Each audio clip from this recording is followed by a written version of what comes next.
one of the most anticipated beer drops of the whole year, and it's not pumpkin spice. We're talking about Goose Island's iconic Bourbon County Stout. From beer nerds to casual sippers, this lineup always creates a buzz. So joining us, we're so lucky, the president of Goose Island Beer, Todd Ahsmann. Good morning. Good morning. Thanks for having me. Hey, Todd. You're giving us the scoop on this fancy Bourbon County phenomena. What's the story? I am. So a little bit past those pumpkin spice beers. We're talking about a Black Friday release. So every July we announce our lineup for Bourbon County Stout, which, like I said, comes out on Black Friday. And this is a big anticipated time of year, just when we let people know what the beers are going to be. Okay, so what can you tell us at this point? So I can tell you what all the beers are. So I'll start with Bourbon County Stout. So it's something Chicagoans can be very proud of. So 10,000 craft breweries in America now, and breweries all over the world. You'd be hard pressed to find one that doesn't do barrel aging. You can see these barrels in my background here that have beer in them that are aging. So beer has been aged, or not aged, but beer has been served, conditioned in wood for a long time before stainless steel. But we really invented this whole style of beer here at Goose Island in 1992. So you can say this is a true Chicago innovation. Yes. And we use the wood as an ingredient. So with that, we use different barrels, different whiskeys, and different ingredients that go into the lineup.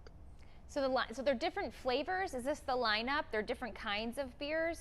Sorry, I'm not familiar. They are. So we have Bourbon County Stout, which is the original. It's an imperial stout aged in bourbon barrels. So Heaven Hill, Buffalo Trace, Wild Turkey, and Four Roses barrels. And we get a lot of flavor from those barrels. We blend them together. Yeah. Then we take that original beer and we add different ingredients that are inspired by either cocktails or desserts, or this year it is 3 different desserts. So baklava for the Chicago only one, which has, if you think honeycomb, cinnamon, we've got nuts in there. Then the other one, we have chocolate praline. I'm sure you've had a chocolate praline, a little chocolate candy dessert. So with that, we have roasted chocolate malts, cocoa nibs. We have hazelnuts, different nuts in there. Yeah. And then finally, one of my favorite desserts, a cherries jubilee. Wow. So cherry, as the name says, and the unique thing about this is it's finished in cognac barrels. Oh. So we get a little bit more sweetness to it. Oh, cherry is my literal favorite flavor. These are very, so they drop on Black Friday. These are very gifts. Fall. They're good gifts. Todd, will you run us through kind of a little bit of, we're not scientists or brewers or anything, but like the basics about how long the product is aged in those barrels, and a little bit about the process and how the flavor gets transferred. Sure. So the first year we made this, like I said, 1992, Greg Hall, our brewmaster, he was at a beer, bourbon, and cigar dinner, and sitting next to him was Booker No, who was the 6th generation master distiller of Jim Beam, famous for Booker's. I'm sure everyone's heard of Booker's bourbon. But he knowing that bourbon barrels are single use, for a 1,000th batch of beer, we wanted to do something special. So we asked him for some barrels. And sure enough, he sent us some barrels after they emptied the bourbon from them. And we weren't sure what kind of flavor we would get out of it or how long it would take. So we aged it for 100 days. Now we've learned, all these years later, that about 18 months in the barrel. And I know we're still here. We're still here in the summer in Chicago. We had a beautiful Lollapalooza weekend. But you won't hear this often. Chicago has the best weather for making this type of beer. So this warehouse behind me is not temperature controlled. So we like to see extreme temperatures, whether it's very hot or very cold. And why is that? We want the wood to expand and contract so that the beer goes into the wood and pulls out that bourbon and those, if you drink wine, you're familiar with the term tannin. You get tannins from the wood. You get vanillins. Vanillins are what create that vanilla flavor in the wood. So we really Chicago's weather is conducive to it. We've evolved from that 100-day first batch to now 18 months, a year to 18 months in the barrel, and take advantage of those temperature swings. So I have two questions. The first is kind of off of this question that Anthony just asked you on how, this is just a curious thing, how does the beer not seep through the cracks in the woods? Because I know they're different slats put together. And then my other question was the alcohol content. Are these higher than your typical beers? Yes, so I love the curiosity around beer. Never apologize for that.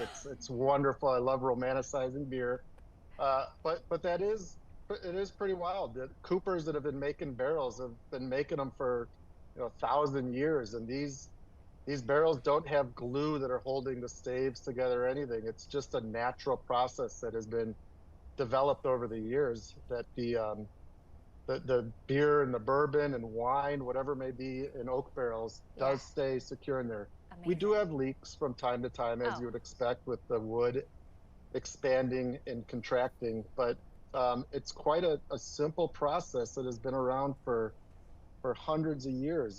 That it has been perfected, and it's just a hands-on skill that has been passed from generation to generation. That is I forget, what was the second part? Oh, the alcohol. Oh, the alcohol, the ABV. Yes, if you will.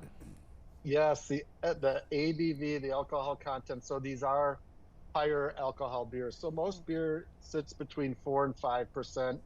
Your traditional lager, these are sitting around 14%. Whoa! So think about, that's like wine. One bottle will do many of us in.